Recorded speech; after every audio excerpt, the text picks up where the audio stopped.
A few months ago I made a video about one of the most cracked money making methods I've seen in a long time. Initially, after the money making method released, as usual, the efficiency of it kind of dropped. You couldn't make quite as much money as you could initially. That's because more and more people were trying this out. However, to my surprise, this money making method is still insanely cracked, and the prices have gone up to what they used to be before. I guess it's time to ruin the money making method again. And this money making method takes place on the garden.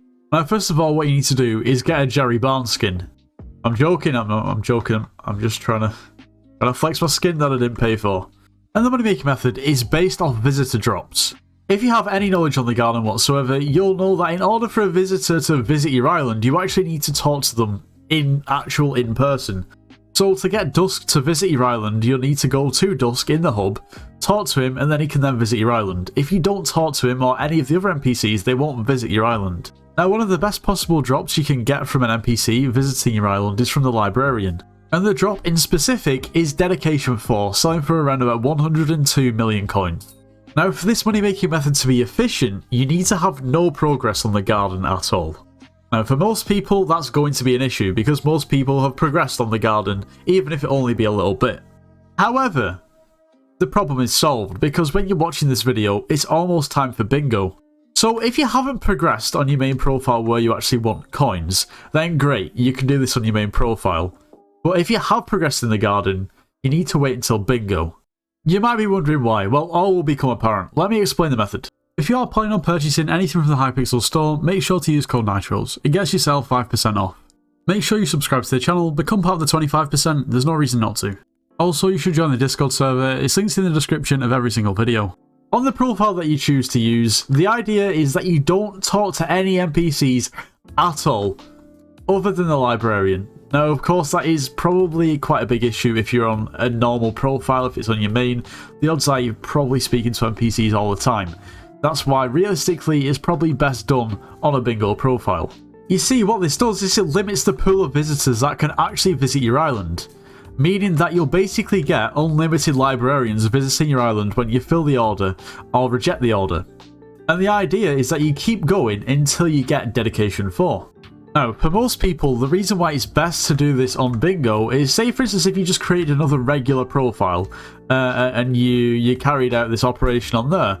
I mean, if you were then to transfer these dedication books or the coins onto your normal profile, technically that's bannable because you're profile boosting. Whereas if you do it on a bingo profile, you can transfer 10 items from a bingo profile to any profile of your choosing. Meaning that technically you could transfer around about just over 1 billion coins worth of dedication books to your main profile and then sell them. Of course, you can only really do this once a month because bingo is once a month for 7 days.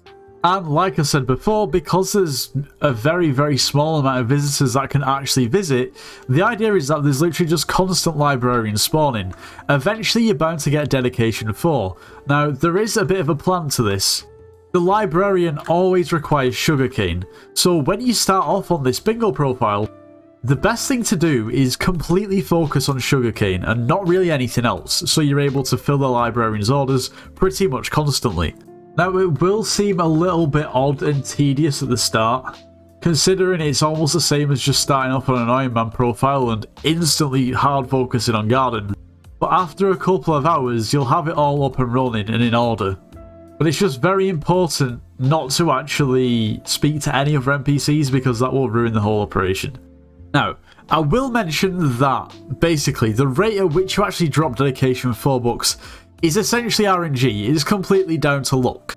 So you could potentially get 10 different rolls from the librarian and drop 10 Dedication 4 books. Of course, that's ridiculously lucky if that happens, but it could happen. At the same time, you could literally go through like 100 orders from the librarian and get nothing at all. So it is a little bit of a lottery, like with most things regarding Skyblock. So this is a method from the start. You create a bingo profile and instantly you farm in the hub. Complete as many beginner tasks as you possibly can around the hub until you reach Skyblock level 5. Once you reach Skyblock level 5, on your private island an NPC will spawn. Now this NPC will be called Sam. They'll spawn somewhere on your island, and basically when they do spawn on your island, there'll be a message in the bottom left of your screen that appears when you go to your island. That will then also include the coordinates in case you're struggling. Anyway, once you've entered the garden, you actually need to farm until you get to garden level 5. I would initially farm a bit of wheat, just until you get your garden level up high enough until you can start farming sugarcane. Once you get to garden level 5, and as soon as you get to garden level 5, which shouldn't take too long, you need to go straight to the librarian. Remember, you need to talk to the librarian and ideally no other NPCs whatsoever. Of course, other than Sam on your island. And then it's just a case of grinding sugarcane, constantly farming it and hoping for good RNG. Now, like I said before, the only downside to this money making method is that for most people, you're going to have to wait until it's bingo, which is at the start of every month for 1 week. Now, I've specifically scheduled this video to release just before bingo, so you actually have time to, well, take your time. You don't have to rush through bingo to try and get this done. But of course, for instance, if you've just started a new profile and you're not bothered about transferring the coins at all, you can pretty much do this constantly, providing that you don't actually want to progress on the garden, which, you know, is questionable. But if you just want coins, then it could be really, really good. Now, 3 months ago when I made the video initially talking about this method, I thought that the prices of dedication would slowly drop as more and more people do this method and get more books. Since then, dedication books have dropped 3 million coins, which means that you can still make 1 billion coins per bingo, which is crazy. So I'd say to set everything up in terms of the profile, because a bingo profile you're going to be starting from scratch with very little help, it'll probably take you between 1.5 to 2 hours, which isn't too bad considering the amount of money that you can make and then transfer back onto your main profile. Even if you don't get the full 10 dedication 4 books, even if you only get 1, that's still 100 million coins that you wouldn't have had. You'd be 100 million coins richer than before. I guess it just depends how dedicated you are to the cause. See what I did there, because like dedication, dedicated. Anyway, if anything, at least this video might give you the prompt to start a bingo profile that you said that you'd be starting for the past few months. In honesty, I've said that I'm going to be starting a bingo profile for probably the past 6 months, so yeah. And give it a try, you've got nothing to lose. Even if you get bored through the setup, you've not lost anything. Now, one thing I will mention is if you accidentally speak to one more visitor, it's not the end of the world. I remember when I did the test, I accidentally spoke to the blacksmith because I completely forgot. That's fine, but if you speak to anyone else, then it makes it just way less efficient. Anyway, that just about wraps up today's video. Give this method a try and let me know what you think in the comments. Anyway, if you did enjoy today's video, make sure you leave a like, subscribe if you're new, and I'll see you in the next one.